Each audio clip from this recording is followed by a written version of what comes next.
Welcome to the podcast Agents of Change, episode 2. Today we have with us Linh K, founder of Leap Away. So let's get started. So it wasn't like a in the moment overnight decision. I think it's more like a gradual process. I've worked a lot with US, so it was a lot of time zones, late night calls, and the actual impact that I felt I could make was a bit. And another important point was AI. This was about a year ago. AI was really starting to be a key topic. Everybody was playing around with it, building stuff, and being in a financial services corporate. We all know how that goes, so it was very slow. I got very little chance to really do anything with AI. So after that, I took a little bit of time to really build something with AI. But then what to build, right? Because you need to have some interesting idea. So that's where the travel came in. So I've always been very passionate about travel planning, but also travel itself, not just the planning part, but also going on the trips. I also found that even though I enjoy planning travel, my friends don't always do or don't make the time to do it. So when a lot of my friends, they would ask me for my spreadsheets that I built for trips. They would actually join our trips. So I thought there is some demand for something like a family trip planner for APAC, especially in APAC, seasonality, etc. makes it difficult to plan. So that's why I thought, okay, as I might look for a role at a more AI-first company, maybe I build something that is a sort of an MVP that I could showcase. So it would need to be B2C, publicly available. So this trip planner seems to be a good fit. And then as I asked Claude and ChatGPT what I was working with, how do I get some more traffic? I had to build blogs. I would start to post on social media. So I started doing that. And then before I knew it, actually, I got a lot more sucked into it than I thought I would. And came to the point that it sort of became much more than just a little MVP for my next role. It actually became my own company, and I decided to brand myself a founder. I think I'm also the person who's always checking trips on booking.com and was looking for jobs in travel at one point in time. So it hopefully solves for a lot of people. But it's sad for financial services industry to lose a consultant. But so you built Leap Away with no coding background, and we know today a lot of people are doing the vibe coding. What has been the experience and what have you learned? It's been a very interesting journey. So without saying I had no technical background, it's definitely the case. I've always been in business roles, but I did realize that during my startup time, actually, I was employee number 11 as the first business person next to the CEO. So I had to bridge between the technical teams and our B2B customers.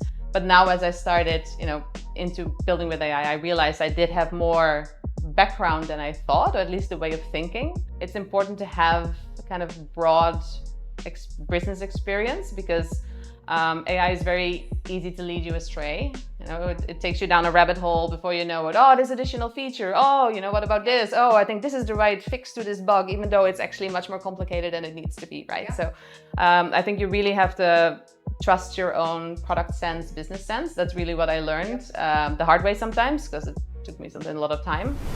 It's been a few months of building. What has been the challenge as a founder and, you left your career when you were at a peak, right? So a little bit of how it feels on some days when you're not happy. Being so frustrated in a corporate world of not being in control and making my own decisions, that I still really enjoy the fact that I can actually make all those decisions myself. I started looking outside more in Singapore at communities, etc. And there's so many really great communities. You have to prioritize building the product, and when is it good enough? I think that's also very difficult. I'm a perfectionist. When is it good enough? And should I focus on go-to-market? Because I can have the perfect product, but if nobody's using it, what's the use? So I think that's that balance that you need to find, and building partnerships, social media, all those things you need to balance, and that's a big learning process. What are the differences that you see between how you've lived your childhood and what your kids are doing here? And is that something that's shaping up the product roadmap? We've been in Singapore now for 14 years. Our kids were born here. They're now 10 and 5.